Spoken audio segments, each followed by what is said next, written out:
Hello everyone, welcome back to our YouTube channel Bhavna education hub.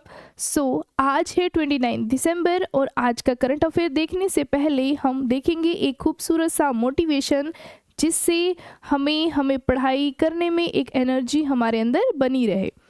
जब दुनिया कहती है अब कुछ नहीं हो सकता, जब दुनिया कहती है अब कुछ नहीं हो सकता, वही सही समय होता है कुछ कर दिखाने का। चलिए स्टार्ट करते हैं इसी खूबसूरत मोटिवेशन के साथ आज हम अपनी करंट अफेयर की क्लास। ठीक है, 29 दिसंबर। फर्स्ट हमारा करंट अफेयर में है, आईआईटी बॉम्बे की टीम ने दर्द रहित इंजेक्शन के लिए सुई रहित शॉक सिरिंज बनाई है। ठीक है, तो देखिए आपके लिए ये तो बहुत अच्छी न्यूज़ है। बहुत से ऐसे लोग होते हैं जिनको इंजेक्शन से डर लगता है, उनमें से एक मैं भी हूँ। ठीक है, तो अब क्या होगा, दर्द रहित इंजेक्शन बनाया है इन्होंने। इसमें जैसे सुई होती है, ठीक है, सुई वो चुभती है, तब हमें जो भी मेडिसिन उसमें होती है वो इंजेक्ट की जाती है, उसमें पेन होता है। तो अब वो नहीं होगा। क्यों? क्योंकि ये सुई रहित कैसी बनी है, शॉक सिरिंज बनी है। ठीक है, ये वेव्स पर काम करती है। ठीक है, देखिए ये है, अब देखेंगे आप यहाँ पे ये नुकीली नहीं है।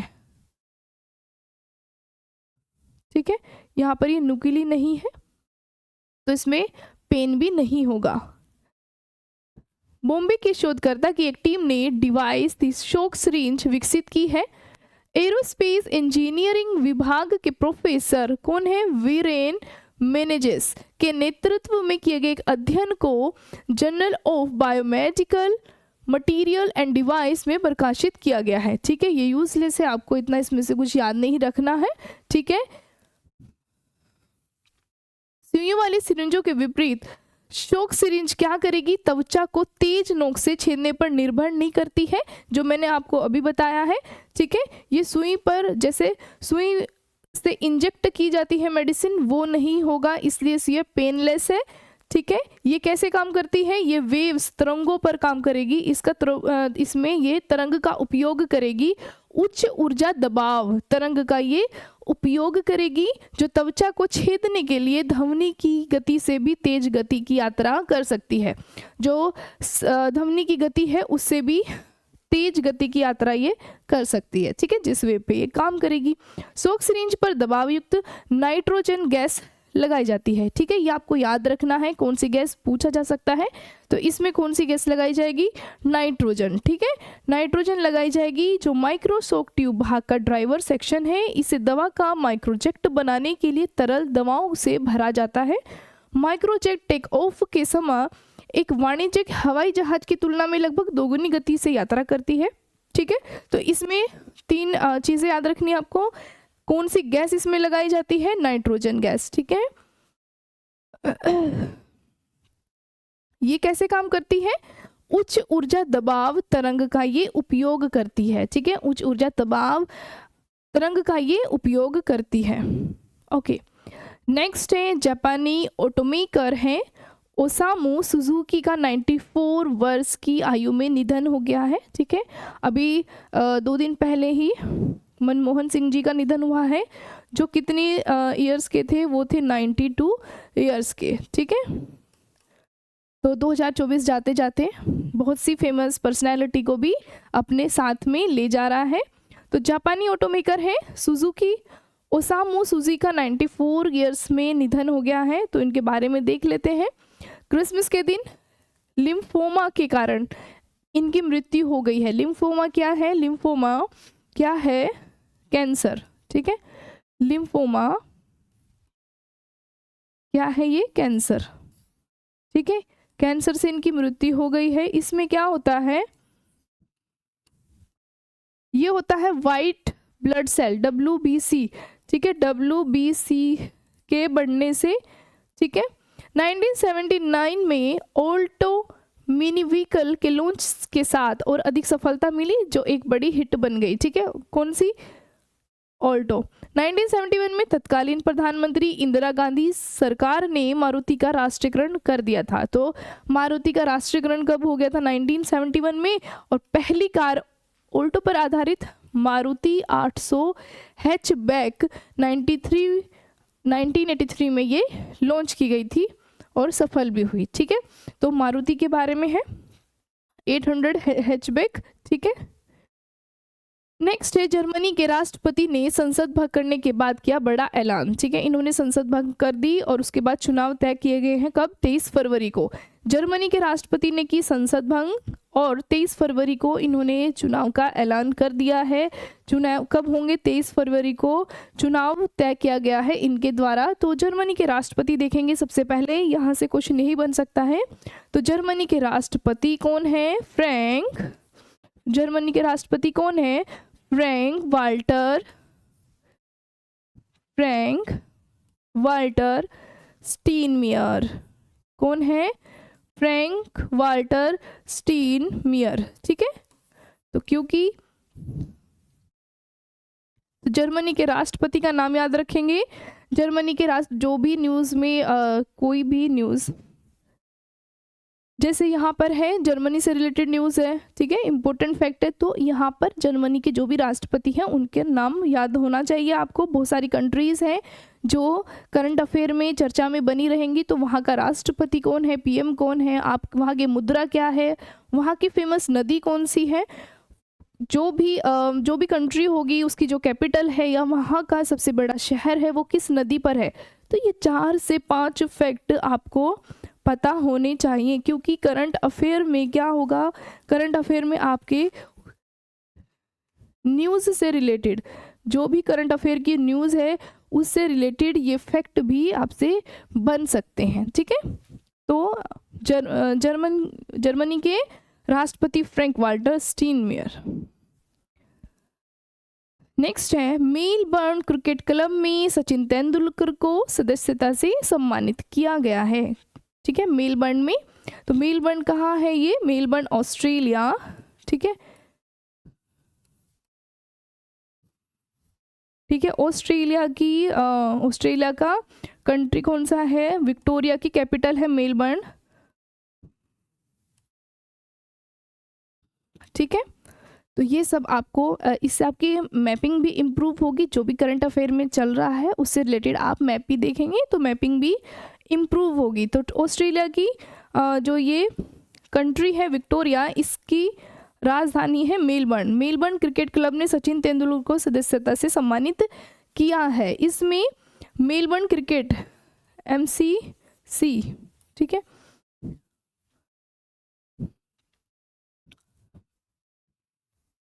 तेंदुलकर के नाम फिलहाल MCG पर सर्वाधिक रन बनाने का रिकॉर्ड है। ठीक है, इसमें क्या है, तेंदुलकर का नाम इसमें सबसे ज़्यादा, इन्होंने इसमें सबसे ज़्यादा मेलबर्न क्रिकेट क्लब में सबसे ज़्यादा रन बनाए हैं। उन्होंने 5 टेस्ट में 44.90 की औसत और 58.69 की स्ट्राइक रेट से 449 रन बनाए, जिसमें एक शतक भी और 3 अर्धशतक इन्होंने शामिल हैं। ठीक है, 1838 में स्थापित MCC ऑस्ट्रेलिया के सबसे पुराने खेल क्लबों में से एक है। जो MCC है मेलबर्न क्रिकेट क्लब है, मेलबर्न क्रिकेट क्लब ये क्या है, सबसे पुराने खेल क्लबों में ये शामिल है। यह खेल के प्रमुख स्थल में से एक मेलबर्न क्रिकेट ग्राउंड के प्रबंधन और विकास के लिए भी जिम्मेदार है। इसमें तेंदुलकर ने सर्वाधिक रन बनाने का रिकॉर्ड है और 5 टेस्ट मैच में 44.90 और औसत 58.69 की स्ट्राइक से 449 रन बनाए हैं। इन्होंने इसमें एक तो शतक लगाया और 3 अर्धशतक इसमें शामिल हैं। इससे पहले 2012 में तेंदुलकर को देश के सर्वोच्च, यहाँ पर कौन सा सर्वोच्च सम्मान है, ऑर्डर ऑफ ऑस्ट्रेलिया से सम्मानित किया गया था। ठीक है, 2012 में तेंदुलकर को ऑर्डर ऑफ ऑस्ट्रेलिया से सम्मानित किया गया था, जो यहाँ का सर्वोच्च पद है, जो सर्वोच्च सम्मान है। ठीक है, उससे सम्मानित किया गया था। उस समय के पूर्व अटॉर्नी जनरल कौन थे, सोराबजी के बाद यह सम्मान पाने वाले दूसरे भारतीय बने थे। इससे पहले ये सम्मान किसने प्राप्त किया था, ऐसे तेंदुलकर पहले नहीं थे जिन्होंने ये सम्मान प्राप्त किया। तेंदुलकर से पहले ये सम्मान प्राप्त किया गया है अटॉर्नी जनरल सोली सोराबजी के बाद यह सम्मान प्राप्त करने वाले भारतीय बने हैं। ठीक है, तो फर्स्ट कौन थे? जनरल सोली सोराबजी, और दूसरे हैं तेंदुलकर, जिन्होंने ऑर्डर ऑफ द ऑस्ट्रेलिया सम्मान प्राप्त किया है। तेंदुलकर पहले क्रिकेटर भी नहीं है जिन्होंने, क्रिकेटर भी ये पहले नहीं है जिन्होंने ऑर्डर ऑफ ऑस्ट्रेलिया सम्मानित किया गया है। उससे पहले वेस्ट इंडीज के दिग्गज ब्रायन लारा को भी मानद सदस्य बनाया गया था। वेस्ट इंडीज के एक अन्य दिग्गज Clive Lloyd order of Australia के मानद अधिकारी हैं। इन्हें कब पुरस्कार दिया गया था? 1985 में। ठीक है, तो तेंदुलकर ऐसे पहले नहीं है जिन्हें ये सम्मान मिला है ऑर्डर ऑफ द ऑस्ट्रेलिया। इससे पहले सोराबजी ने ये सम्मान प्राप्त किया है। और क्रिकेट में देखा जाए तो वेस्ट इंडीज के हैं क्लाइव लॉयड, इन्हों भी ये सम्मान प्राप्त हुआ है। ठीक है, नेक्स्ट है भारतीय महिला टीम ने वेस्ट इंडीज को हराकर सीरीज को किया 3-0 से अपने नाम। ठीक है, तो अच्छी न्यूज है। भारतीय महिला टीम ने तीसरा और अंतिम वनडे 5 विकेट से जीतकर, कितने विकेट से जीतकर? याद रखेंगे, 5 विकेट से जीता है इन्होंने। ठीक है, इन्होंने जीता है 5 विकेट से जीतकर वेस्ट इंडीज महिला के खिलाफ 3 मैचों की वनडे सीरीज में क्लीन स्वीप किया है। ठीक है, 3-0 से जीता है इन्होंने। रेणुका ठाकुर और दीप्ति शर्मा ने मिलकर 10 विकेट लिए और मेहमान टीम की बल्लेबाजी को ध्वस्त कर दिया है। तो किसने? रेणुका और दीप्ति। श्रृंखला का तीसरा और अंतिम एक दिवसीय मैच शुक्रवार को वडोदरा के कोटंबी स्टेडियम में खेला गया। तो आपको ये याद रखना है कहाँ पर खेला गया? वडोदरा के कोटंबी स्टेडियम में खेला गया है। ठीक है, वडोदरा के कोटंबी स्टेडियम में खेला गया है। इंडियन वुमेन क्रिकेट टीम में देखें rank 3, Indian women cricket team T20 में रैंक 3 एंड T20 रैंक 2 है इसमें। ठीक है, और प्लेयर ऑफ द मैच कौन बनी है? दीप्ति शर्मा। ठीक है, इंपॉर्टेंट है, प्लेयर ऑफ द मैच पूछा जा सकता है। प्लेयर ऑफ द मैच कौन बनी है? दीप्ति शर्मा बनी है। ओके, नेक्स्ट है ऑस्ट्रेलिया के बाद 2 ब्रिटिश विश्वविद्यालय गुजरात के गिफ्ट सिटी में अंतर्राष्ट्रीय परिसर खोलेंगे। ठीक है, परिसर खोलेंगे। ठीक है, थोड़ा सा मिसप्रिंट है यहाँ पे। ओके, यूनाइटेड किंगडम की क्वींस यूनिवर्सिटी बेलफास्ट और कोवेंट्री यूनिवर्सिटी ने गुजरात के गिफ्ट सिटी में अपने अपने अंतर्राष्ट्रीय परिसर स्थापित करने के लिए उन्हें मंजूरी मिल गई है। ठीक है, यूनिवर्सिटी कौन सी है? बेलफास्ट और कोवेंट्री यूनिवर्सिटी। ठीक है, यूनाइटेड किंगडम की यूके की कौन सी यूनिवर्सिटी है? बेलफास्ट और कोवेंट्री यूनिवर्सिटी। ठीक है, कोवेंट्री विश्वविद्यालय की स्थापना कब हुई थी? 1843 में। कोवेंट्री विश्वविद्यालय है जो यूनाइटेड किंगडम की यूनिवर्सिटी है, इसकी स्थापना होती है 1843 में। और विश्वविद्यालय के पहले से ही कहाँ पर? अभी 2 गुजरात की गिफ्ट सिटी में, और उससे पहले कहाँ पर? मिस्र में, पोलैंड, मोरक्को और कजाकिस्तान में भी इनकी शाखाएं हैं। ठीक है, इनकी शाखा परिसर कहाँ कहाँ पर है? मिस्र में है, पोलैंड में है, मोरक्को में है, कजाकिस्तान में है। ठीक है, विश्वविद्यालय ने मार्च 2024 में दिल्ली में अपना इंडियन हब लॉन्च किया, जो जलवायु परिवर्तन, आर्थिक विकास, स्वास्थ्य संबंधी मुद्दों जैसी वैश्विक चुनौतियों से निपटने के लिए भारत सरकार शिक्षा और उद्योग के साथ सहयोग करता है। ठीक है, गुजरात के गिफ्ट सिटी में ऑस्ट्रेलिया की डिकिन विश्वविद्यालय, ये याद रखेंगे, गिफ्ट सिटी, गुजरात के गिफ्ट सिटी में ऑस्ट्रेलिया की डिकिन विश्वविद्यालय, वेस्टर्न सिडनी विश्वविद्यालय स्थापित किए गए हैं। ये विश्वविद्यालय गुजरात के उच्च शिक्षा के अवसर प्रदान करेंगे। गुजरात में जो विश्वविद्यालय हैं वो उच्च शिक्षा के अवसर प्रदान करेंगे और राज्य को एक शिक्षा केंद्र के रूप में विकसित करने में भी मदद करेंगे। ठीक है, तो विश्वविद्यालय कौन से हैं? ये ऑस्ट्रेलिया के डिकिन विश्वविद्यालय है और वेस्टर्न सिडनी विश्वविद्यालय। ठीक है, ठीक है, तो यहाँ पर है ऑस्ट्रेलिया के 2 विश्वविद्यालय के नाम, ऑस्ट्रेलिया के डिकिन विश्वविद्यालय है और वेस्टर्न सिडनी विश्वविद्यालय। ठीक है, आपको नाम से भी याद रहेगा कहाँ के हैं, ये ऑस्ट्रेलिया के हैं। ठीक है, ओके, नेक्स्ट है एनवीडिया ने Jetson Oren nano super computer का किया अनावरण। ठीक है, नैनो सुपर कंप्यूटर ने का किया है किसने? एनवीडिया। ठीक है, एनवीडिया ये एक क्या है?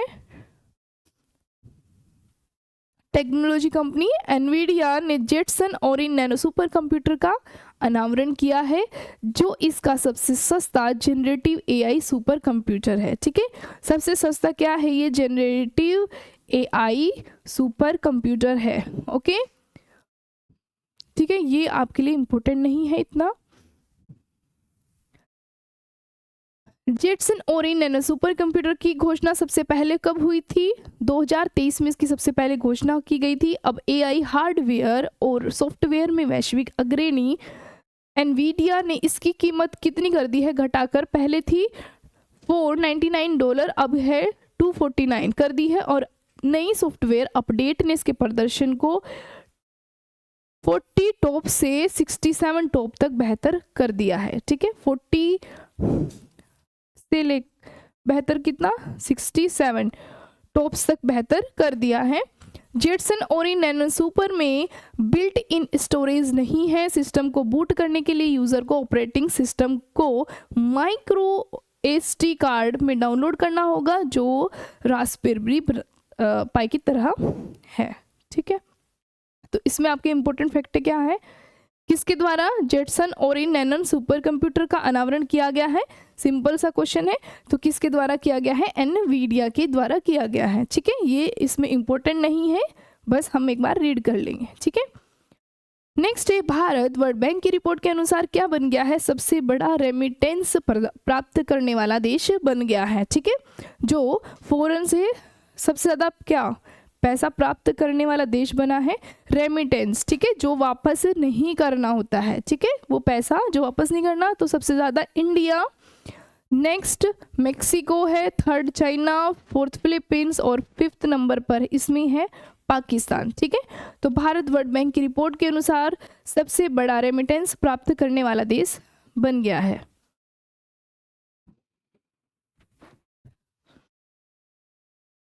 भारत ने वर्ल्ड बैंक की रिपोर्ट, ठीक है, के अनुसार सबसे बड़ा रेमिटेंस प्राप्त करने वाला देश बन गया है।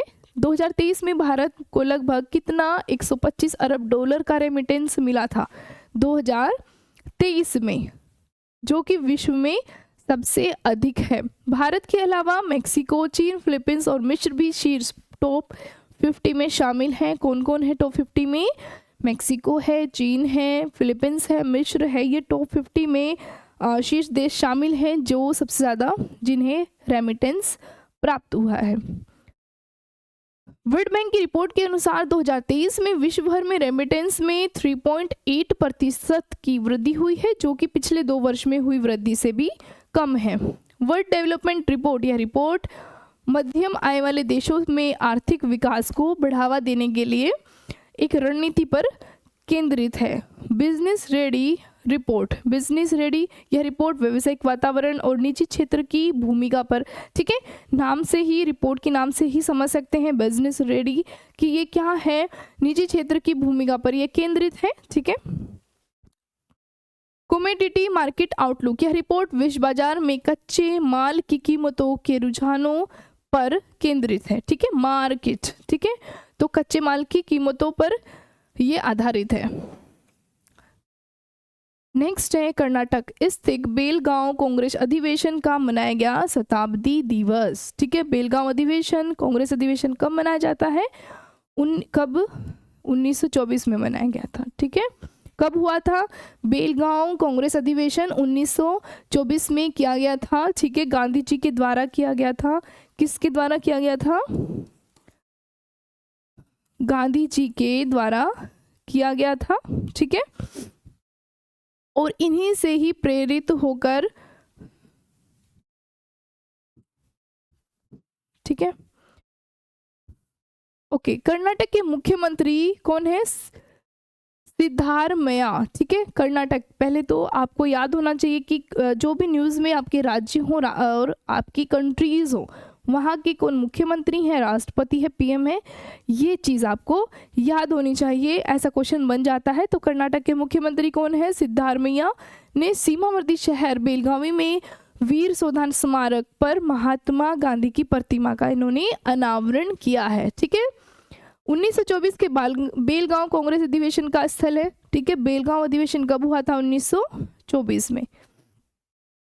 उप मुख्यमंत्री डी.के. शिव कुमार ने पुनर्निर्मित गैलरी का उद्घाटन किया, जिसमें गांधी जी और 1924 के अधिवेशन में भाग लेने वाले अन्य नेताओं की तस्वीरें प्रदर्शित की गई हैं। ठीक है, मुख्यमंत्री ने बेलगावी में गंगाधर देशपांडे स्मारक भवन का भी उद्घाटन किया है।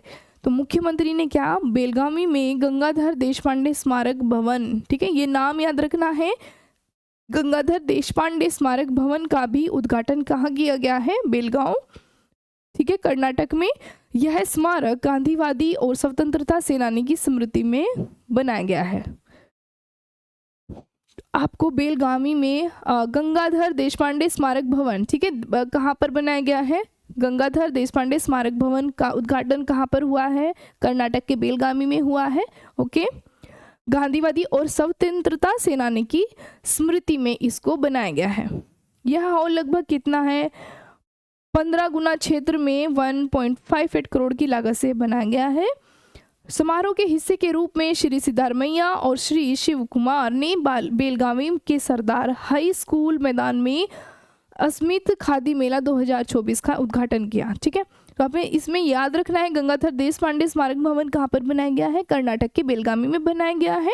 ठीक है, ये आप सभी जानते हैं, आपने मॉडर्न हिस्ट्री में पढ़ा होगा कब बेलगांव अधिवेशन कब हुआ था? 1924 में हुआ था। ठीक है, ओके, नेक्स्ट है चुनाव आयोग के अनुसार 2024 में लोकसभा चुनाव में महिलाओं की भागीदारी 65.55% से बढ़कर हो गई है 65.78% हो गई है। ठीक है, तो देखेंगे ग्राफ में देखें अगर, तो इसमें महिलाओं की क्या है? भागीदारी बढ़ी है। ठीक है, बढ़ी है। लोकसभा चुनाव में महिलाओं की भागीदारी में क्या हुई है? वृद्धि हुई है। 65.55% से बढ़कर हो गई है 65.78% हो गई है।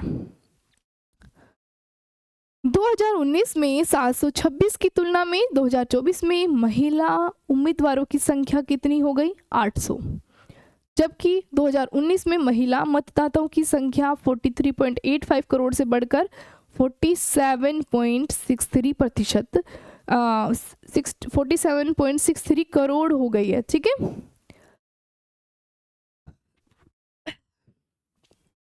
महिला मतदाताओं का मतदान, अगर मतदान देखें तो 65.55% से बढ़कर मतदान कितना हुआ है? 65.78% हो गया है। साल 2024 के लोकसभा चुनाव में कुल कितनी सांसद चुनी गई है? ये आपको याद रखने हैं, दोनों पॉइंट याद अच्छे से रखने हैं। लोकसभा चुनाव में कुल कितनी महिला सांसद चुनी गई? 73 चुनी गई हैं। ठीक है, संख्या 2019 के चुनाव में 78 महिला सांसद से 5 कम है। कितनी थी पहले? ये 78 थी, अभी कितनी चुनी गई है 2024 के चुनाव में? 73। ठीक है, 5 कम है। लोकसभा के पहले चुनाव में कितनी थी? लोकसभा का पहला चुनाव कब हुआ था? 1951। तो इसमें उस टाइम पर कितनी महिलाएं इसमें सांसद थी? 24 महिलाएं। तो देखिए कितना बढ़ा है, 724 से अभी 9 कितनी है? 73 है। ठीक है, पहले 24 थी और अब 73 है। Pawan Hans seek centre approval to acquire 23 more helicopter. ठीक है, इन्होंने 23 हेलीकॉप्टर को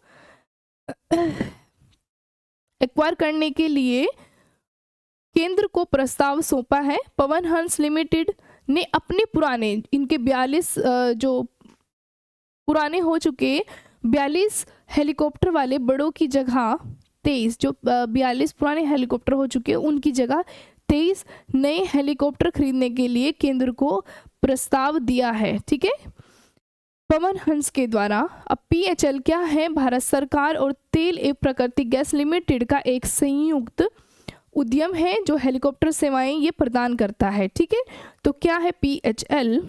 पवन हंस लिमिटेड, PHL, ठीक है।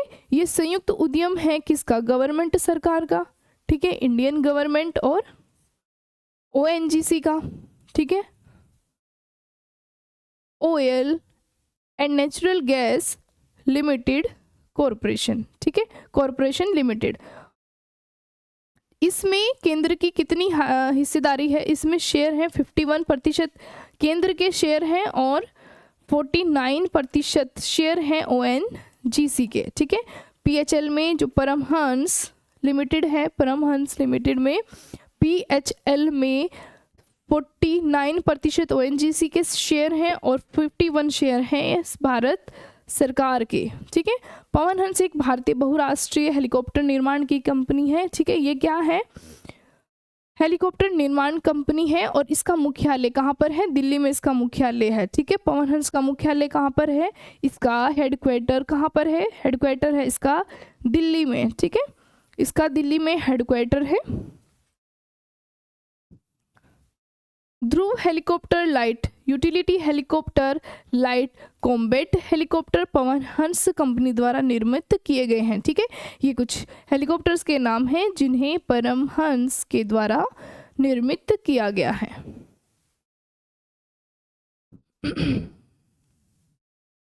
ओके, नेक्स्ट है दक्षिण कोरियाई टीम ने F1 रोबोट सूट पर आयरन मैन वॉक विकसित किया है जो पैरालाइज लोगों को चलने में मदद करता है, ठीक है। यहाँ पे थोड़ा सा इसमें मिसप्रिंट हो गया है। दक्षिण कोरियाई शोधकर्ताओं ने एक हल्का पहनने योग्य रोबोट विकसित किया है जो लकवाग्रस्त व्यक्तियों के पास जाकर उनके जो पैरालाइज लोग हैं उनके पास जाकर क्या करता है? उनके शरीर को लॉक कर देता है जिससे वे चलने में, बाधाओं को पार करने में और सीढ़ियाँ चढ़ने में सक्षम हो जाएंगे, ठीक है। बहुत अच्छा इनिशिएटिव है। दक्षिण Korea advanced institute of science and technology की एक्सोस्केलेटन प्रयोगशाला टीम ने रोबोट सूट बनाया है, ठीक है। तो इसका नाम याद रखेंगे, किसके द्वारा ये सूट बनाया गया है? Korea advanced institute of science and technology के द्वारा बनाया गया है, ठीक है। क्या करेगा? जो लकवाग्रस्त, जो पैरालाइज लोग हैं उनको चलने फिरने में मदद करेगा, ठीक है। उन्हें चलने फिरने में, सीढ़ियाँ चढ़ने में, ये सब काम करने में उनकी मदद करेगा, ठीक है, उन्हें सक्षम बनाएगा। रोबोट अपने तलवों और ऊपरी शरीर में सेंसर से लैस है जो प्रति सेकंड 1000 संकेतों की निगरानी करता है, ठीक है। ओके, ये था आज का हमारा करंट अफेयर 29 दिसंबर का। कल हम देखते हैं पूरे वीक की क्विज कवर करेंगे, जो भी इम्पोर्टेंट न्यूज़ होगी और जो हमने करंट अफेयर पढ़ा है इनसे रिलेटेड हम क्वेश्चन फॉर्म में क्वेश्चन बनाकर उसकी क्लास करेंगे। तो अगर वीडियो अच्छी लगे तो प्लीज़ ज़्यादा से ज़्यादा शेयर करें, चैनल को सब्सक्राइब करें और वीडियो को लाइक करें। तो नेक्स्ट वीडियो में मिलते हैं, तब तक अपना ख्याल रखिए। Thank you so much.